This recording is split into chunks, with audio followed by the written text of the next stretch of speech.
We just happened to be in Nashville for a moment and stopped by my buddy Kevin Tetz to see his wicked Camaro he's building.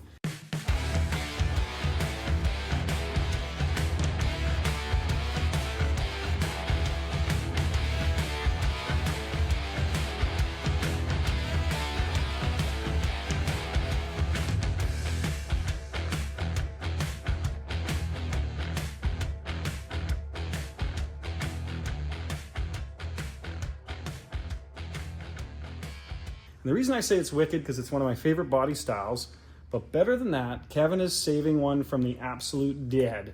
If you don't know what I'm talking about, go to his channel, Paintucation by Kevin Tetz. You got to see this Camaro getting built. It's actually gorgeous. Yeah. That's the episode that's dropping Saturday.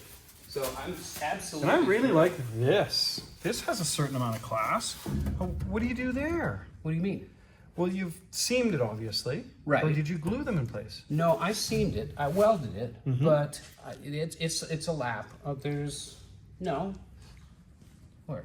No, that one's a butt weld. But I just masked it, wiped it, took the tape off and smoothed it. Looks super pro. It's fine. This is not.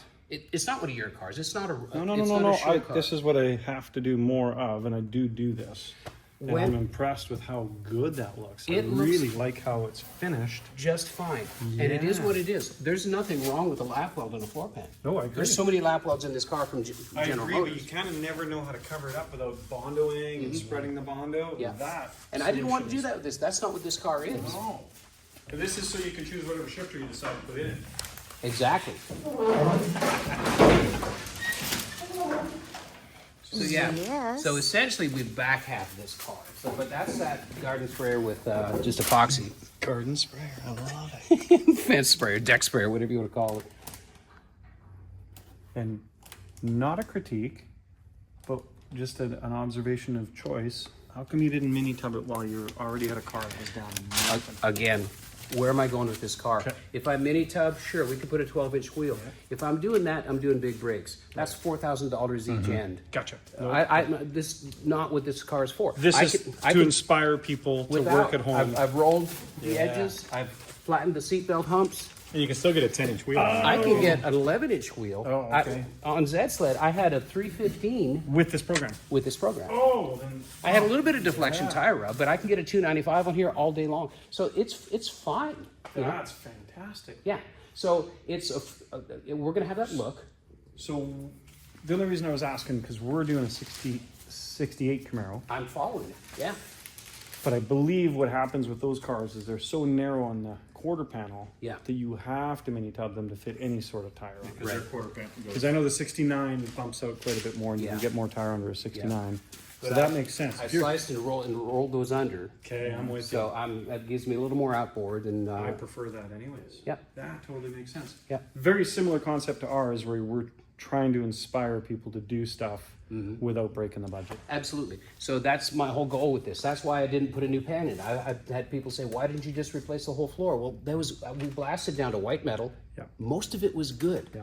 The braces were solid. So why, if I'm looking at the guys that mostly I help with their projects, with my training videos and stuff like that, mostly they're weekend warriors, father-son project. This is my first car. They're not going to put a whole floor pan in this car. Will, and from the experience that we've had on doing big cars, I think we can both agree that once you cut out the whole floor, there goes the structure. as much as it seems like that's the better thing to do, the structure is completely gone. Right. If you do one patch panel at a time, the structure remains the whole way through the process. Well, people ask me not all the time. I back half it, right? This is all, I'm making a 70 split bumper, RS, right? So wicked. We've done all of the sheet metal first. Yeah. Trunk floor, all that stuff, and then I'm doing the floors. Why didn't I do the floors first? Well, I needed the structure intact for a reference. You know, the inner structure was fine. There's nothing wrong with it. Which was wild. Yeah, crazy. That's the factory eco. That's the factory primer. And yet the outside was just sweet. It was terrible. Cheese. There was nothing left of it. These cross braces here and here, when I pulled everything off, got the spot welds, I wiped it out with the rag, and the factory primer looked like it was 5 years old.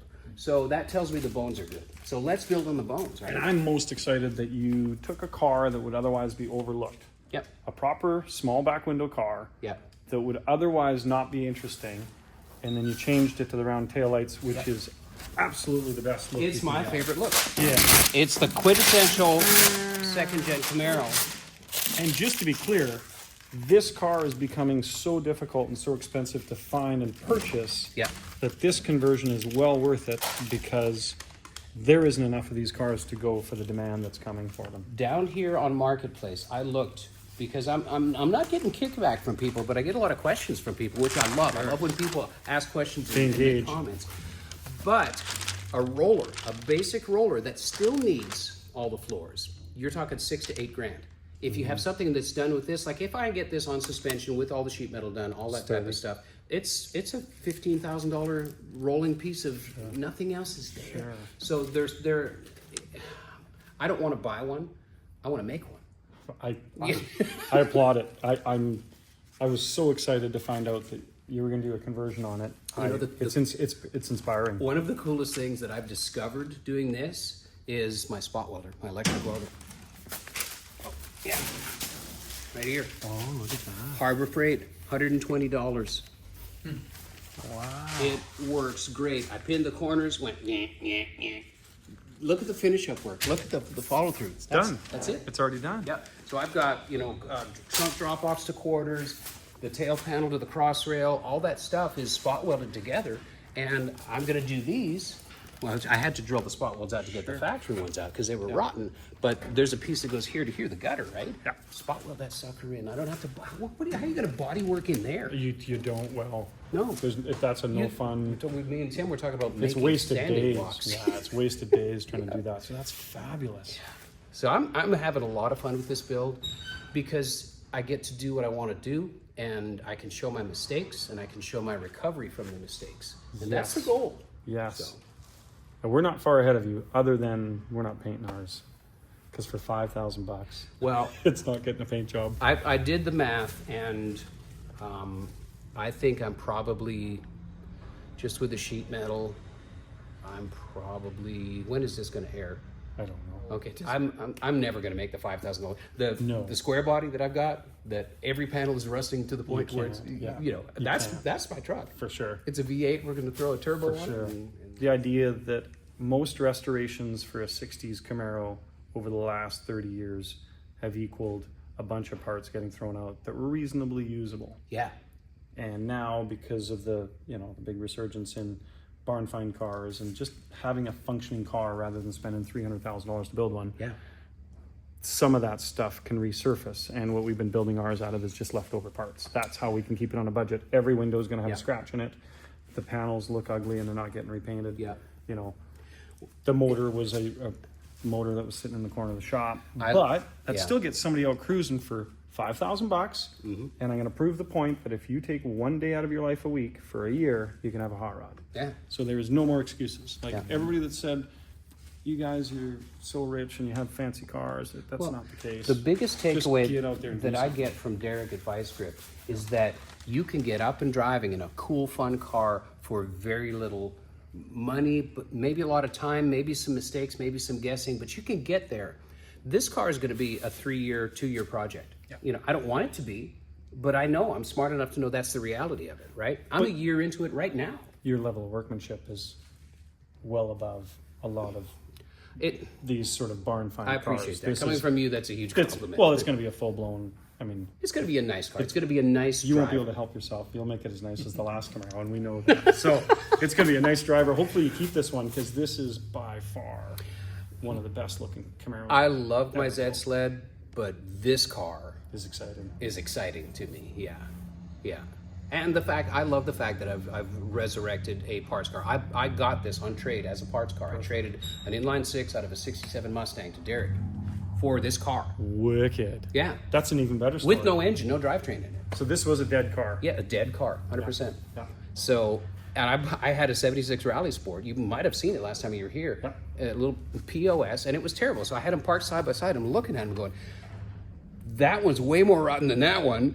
Let's fix that one. Fix the rotten one. And then what do we do from there? So my friends at AMD, they had a car on site when I was up there for one of my meetings, and it was a 81 that somebody had done. They didn't do the split bumper. They did the just the regular non-rally sport front end, but small back window, all that kind of stuff. And it was, I looked at it and went, that's it. That's what I want. That's it for sure. Yeah. Not only did it get saved from the dead, but it got resurrected one step better. Instead of having those triangular taillights, you went ahead and put the round taillights. Tell us just a little bit about that and walk us over This the is car. one of my favorite cars. There's the front end right there. Look at that. It's iconic second-gen Camaro. That is the holy grail. And the fenders are the same from 70, what was the 70 to 81. Suspension's the same also? No suspensions, there's tiny subtle differences. Floors are different, but it was an It'll still work. easy swap on the front. Now the back, I had to back half the car basically. So tell me, was the car 70? 74. So 74 is the last small back window. 75 and up. So it had the big bulky aluminum bumpers and all of that stuff. So it looked like the the Bumblebee car from the movie. Right. But So it's an overlooked car in the wrecking yard it's an overlooked because car. it's quite ugly because it has Yeah. rectangular taillights and big impact bumpers front and back. Yeah. It's kind of lost in the middle because the rubber bumper lost in the cars middle. actually look better than Yeah. those. So But this one still has the small back window. still has a small back window, and that was the big lightning bulb that went off in my head. It's like, hey, I could do this and not have the wraparound window. I don't mind the wraparound window. You can see better out of it. But Zed Sled had the wraparound window. It was a 78, but this is going to have the whole look. And I'm not cloning the car. I'm not doing a clone. This thing will be a 74 Camaro. I don't care. I'm not lying to anybody about this, but I'm making it into the car that I want. Well, Teresa and I have been following the build, and we're super excited because the balance that you're putting together of high quality workmanship in an educational style, but still making it so that the audience understands that this is something they can do at home. You're slowing Yes. it down enough, and you're not going overboard like I tend to do sometimes. You're building a car that anybody that's particular about their workmanship could own, build, and be proud of. Am I close to being right there? That's exactly my goal and my mission statement with Paintucation for 25 years now has been empowering people and saying, you can do this, I can help. I can show you how. And one bite at a time, that's how we eat the elephant, right? So we're doing bites at a time. Oh, sure, I'm doing work in between. I showed one floor pan, and I did a video for AMD Garage on some of their other products, the other floor on this side.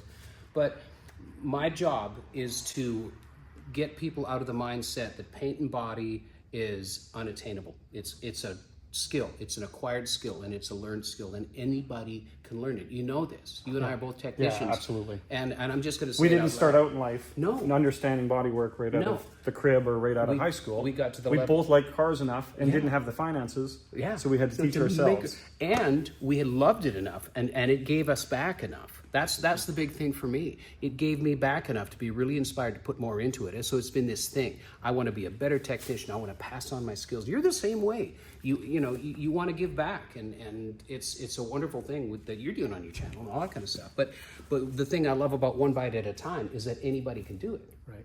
Yeah. Right. And we're trying to, I don't know, we're doing a weird thing right now because we're doing a Camaro that we think we can finish for $5,000 worth of I'm watching parts. it. I'm watching your And channel. we're having man. fun doing that, and it's hard sometimes because we have a certain level of pride that we want the car to be a certain way. We're trying to build a decent car that somebody won't have to take apart and they can enjoy. But the point that I'm trying to prove there is very similar to yours, and mine is just that if you can't get into the hobby, there is no reason not to get into the hobby. Yeah. We can find a way to make it affordable if we spend the energy to do that, and we can find the time if we actually commit the time. Yep. It's probably no different than going to the gym, which I obviously don't do. But once a week, if you're going to work on your car Right. for a whole day, Well- you're going to actually, after a few months, you're going to feel like you're getting somewhere. Yeah. That energy then transpires, and other people come in and they want to help you, and they want to see the progress, and it just Yeah. keeps the whole thing going. It's just a cool thing to try and inspire people. And when it works, when you get people giving you the feedback that, hey, your videos helped me, or watching your channel helped answer some questions, it's a wonderful thing. And it's a great reason to do it, right? Well, thanks for inspiring us. Yeah, man. We're glad to come in and visit for just a quick moment. Yeah. And we're going to hit the road because we got a couple other places to be. But Yeah, good luck with that. thank you. Follow Kevin on his channel. Tim's about to start his channel. Podcast, The Strange Motion Way. Yeah. Strange motion. And Tim and those guys, they talked to some legends, some really cool people. So yeah, check it out if you're interested in hot rod trivia, anything like that, what's happening in the industry. It's a great podcast. Yeah, we do guests, historic people, young new builders. Yeah. So we'll do event recaps. You know, like a NASCAR has a what happened last weekend. We do that too with the car show schedule. Yeah. Oh, Awesome. and that's something that never existed. Not in the hot rod world. We've just talked about the Roadster show and her going the King of the Hammers, and we talked about Power Tour and everything like that last year. So Fantastic. That's it. We're super excited to be in Nashville for just a moment in our lives. Cheers. Bye, guys.